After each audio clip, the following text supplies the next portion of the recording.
Good afternoon. Thank you, everybody. And good afternoon. Well done, Amina, and well done to all the presenters. My name is Ngozi, and like Andrew has said, and I'm a researcher in the Montfort University. I'll be discussing female entrepreneurs in Nigeria empowering to transcend barriers. And my presentation will take the following outline. I'm going to be talking about it. I don't want to, it's not going to be very, very formal because I actually didn't want to use a slide, but for one or two reasons. So I have two cases here that kind of represent the situation, the current situation. So I'll take that and then I'll look at barriers and then approaches. So the two cases kind of represent what the situation is at the moment in terms of entrepreneurial mothers and women in Nigeria. So the first case is the case of Janet. Janet is a career mother with two kids. She has worked for 15 years in the oil sector and saved enough funds to start a business.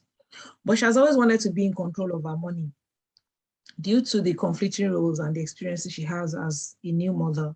So when the oil price and the uncertainties in the oil sector that happened like 3-4 years ago, she used that opportunity to accept to take her benefits from her place of work because they gave that option for people to take their benefits. And she was like, oh, this is an opportunity for her to resume her job, to become a businesswoman and kind of fulfill her dream. However, 2 years later, she was back at the HR department of her place of work, which was a multinational oil firm, requesting for a job. She told her friend that she found it difficult to cope with the challenges she encountered as an entrepreneur. Unfortunately, her position was no longer available. Someone else was taking it. So she had no option than to take the position of a front desk officer. Now, the role was a front desk receptionist, and she used to be a manager in this place. So what exactly do you think will have made Janet to abandon her business venture and accept a lesser paying role? Let's take the second case. The second situation is Amal. Amal is a mother and her husband has just given her money to start a new business. She's very happy and at the same time, she's anxious. Why is Amal anxious? She's anxious because she's afraid of failure because her husband has actually given her money like 3 times to set up a business and Amal had failed. So Amal is kind of practically afraid of failure. However, Amal believes that if she moves closer to city, she might be able to succeed because she feels that most of the customers are situated in the city. But does Amal really have to move to the city? So this is the situation. Now, the question is, are women really, how insignificant or how important are we?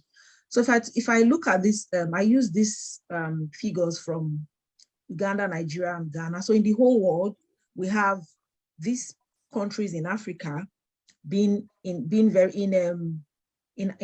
Africa being significant in terms of the ratio between male and female entrepreneurs. So Nigeria, Ghana, and Uganda.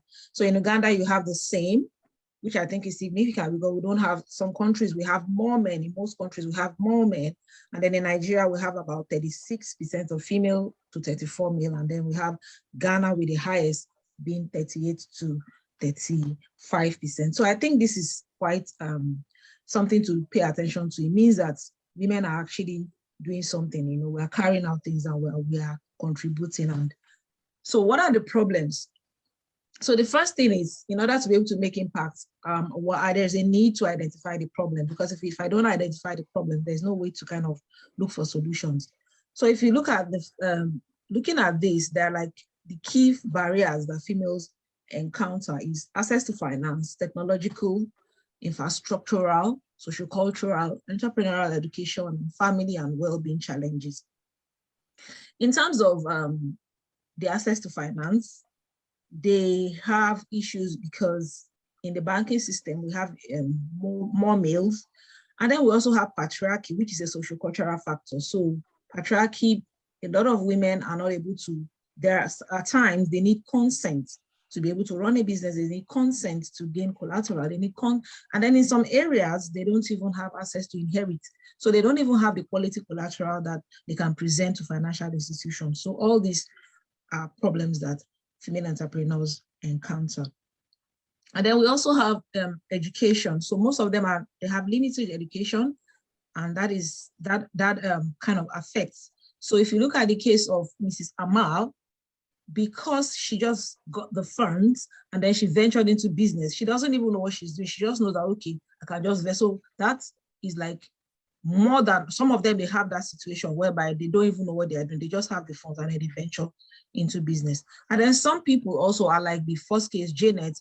They feel that because they are knowledgeable in terms of the career, they can do well in business without any form of entrepreneurial education, any form of training. They just venture into business. So those are like the examples of what coming across, the kind of women that I'm coming across with this research. So the approaches, so that's like the summary of what we've seen and what has been the situation with female entrepreneurs in Nigeria. So where have I been working and what have I been doing? So the fact is identifying these problems and then looking at providing information, because most of these women, they don't have information. So the information is very necessary because this information helps them. And then coaching so that they can be, and mentoring so that they can be aware.